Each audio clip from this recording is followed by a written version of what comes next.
Day 20, 1981, CB750.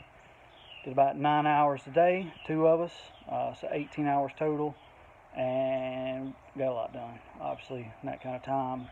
Partner came by, an extra partner came by. We got off the high stand cart, basically, that we use, got it on the floor into the chop with the floor lift too. Good grief.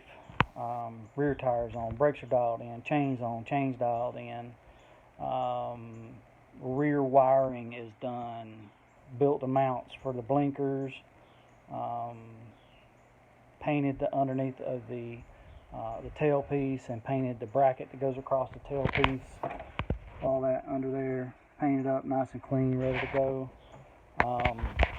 Blinkers, blinker mounts. This will go between the tailpiece and to the bracket. Like I said, chain is done.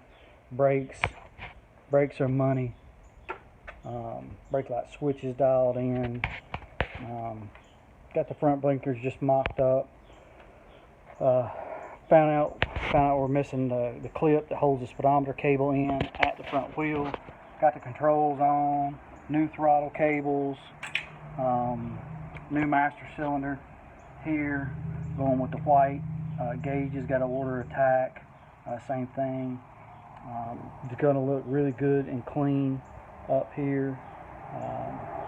This piece of the left control popped out when it was screwed on. You know, it's 40 years old, so you know that's plastic. It's 40-year-old plastic. Sometimes it just pops. I mean, it gave no indication. Just as it was tightening down, it just blew apart. But we'll get another one. Pretty dang good day, and ready to go. Just got to get more parts and keep after it.